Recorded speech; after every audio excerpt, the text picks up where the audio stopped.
range, most of the cases are within that range, and very few cases beyond 50-60s. So this is a peculiar pattern that is developing in this particular pandemic. These are some of the epidemiological parameters to grade the severity of any pandemic. The first and foremost thing was serial interval. Serial interval in the present pandemic is 1.9.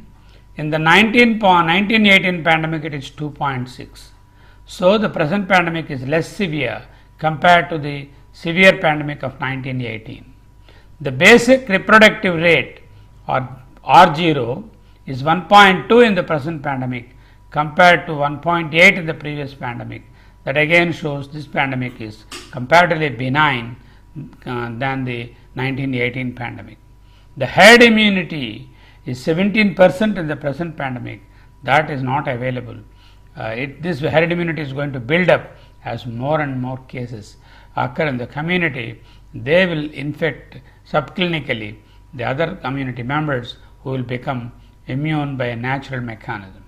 Serial transmission cycles, we expect 2 cycles of this in this pandemic, whereas 6 cycles occurred in the last severe pandemic in 1918. That way also this pandemic is comparatively kind and less severe. Infected proportion, or this is also called the clinical attack rate, 20% in the present pandemic, more than 60% in that pandemic. So that way it is also again less severe. Case fatality rate is around 1.5 per 1,000. It was around 25% in the previous pandemic.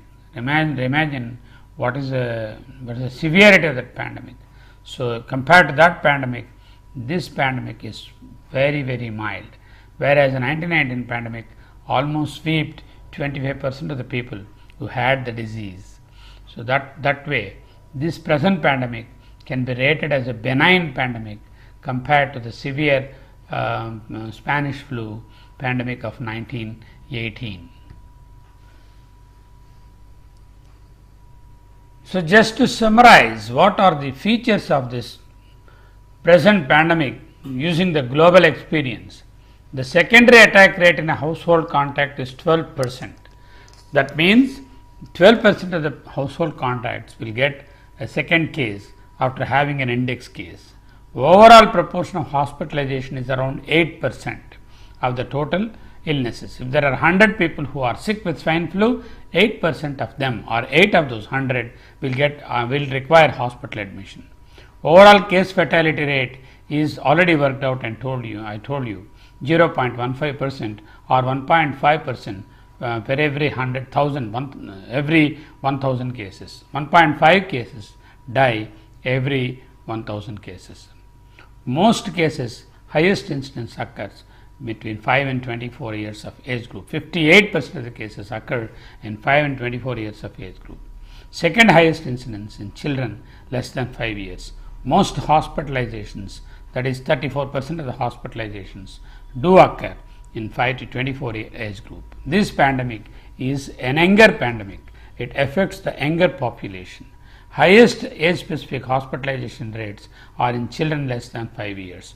Most deaths also have occurred in the 5 to 24 age group. So it's important to realize that most cases occur in 5 to 24, most cases get admitted in 5 to 24, most of the deaths occur in this age group, and this is an younger pandemic compared to the previous pandemics in seasonal influenza. Older population are generally spared. People who are more than 65, very few cases are occurring in that. This is the general experience of all the countries who have experienced this pandemic of 2009. The current H1N1 virus is a cocktail mix of porcine, avian and human influenza A viruses. So originally the avian virus entered the porcine respiratory tract, and porcine respiratory tract also is co-infested with the human virus. So the human virus hosts have acquired some of the avian features by its passage through the porcine epithelium, and then a new virus a mutated virus, a variant of influenza A virus H1N1 has developed, which is a cocktail mixture of the porcine virus genes, the avian genes, and basically the human influenza virus. So that's the transmission is by direct fine droplets expelled during coughing and sneezing, and expectorated sputum and dried up secretions also contain the viruses, which are transmitted for 24 hours from dried secretions. Indirect transmission, all items that have come in contact with the patient. This is also called the fomite transmission. The commonest fomite in our hands today is a mobile phone, and which can easily transmit, or any object that we commonly share between ourselves. Those are the ones which, including the doorknobs, the handles, the doors, the tables, wherever there is a virus that is there. It's usually the virus resides in those places for a minimum of 2 hours and sometimes up to 24 hours. The incubation period of this particular infection is 3 to 7 days, starting from the day of symptoms, or sometimes even 1 day prior to the symptoms. For 3 to 7 days, the patient excretes the virus and is infectious. The median infectious period is, of course, is 2 to 3 days. So during the incubation period of 7 days, the patient develops illness, and then the infectivity period is also 7 days. How does the transmission of this particular viral infection, H1N1 influenza pandemic, occurs? Infectious secretions are transmitted or spread across from one patient to the other through the air or by direct or indirect contact. Through the air, when the patient coughs or sneezes, and then by direct contact. Of course, it's important that airborne transmission through large droplets occurs within 1 meter distance, or roughly 3 feet. It's advised at least to keep a distance of 6 feet, if not possible at least 1 meter or 3 feet distance to be kept between a suspected case, to avoid transmission to the healthy individual. The second most important way of transmission is by direct contact, by touching the patient and passing the infectious secretions from one person to another, from the infected to the uninfected, by kissing, by hugging, by touching the other patient who has got the viruses on the face and hand and other parts of the body. So if the patient is having the viruses on the hand after wiping his nose or face, and somebody shakes hand with that patient, and he can get it onto the hand, and he may contaminate his respiratory passages through the virus.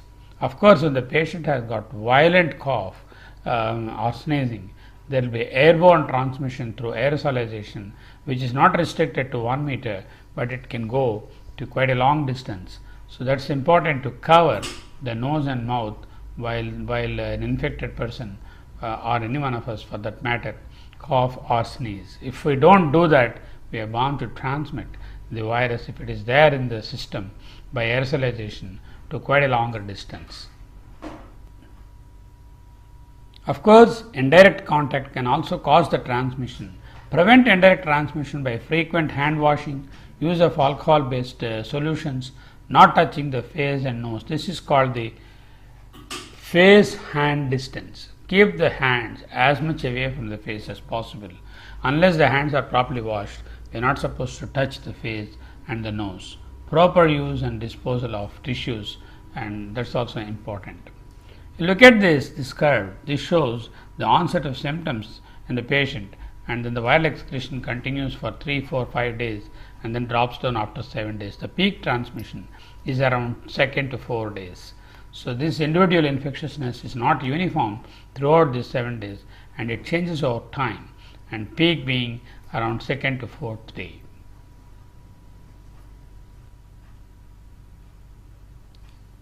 The H or the sneezing. This sneezing is essential that we properly cover the respiratory secretions using a tissue or a kerchief, handkerchief. The mouth and the nose have to be properly covered, otherwise we are going to transmit the infection to others. So the common thing that we do normally in our country is just try to use our hand, a simple plain hand to cover the mouth, but that's not enough. You have to use a tissue or you have to use a handkerchief to cover the mouth and nose while we sneeze or cough. And of course, immediately after that, we have to dispose of the tissue or clean the cloth that we used, send it for cleaning, and then wash the hands with alcohol based solution or with plain soap and water.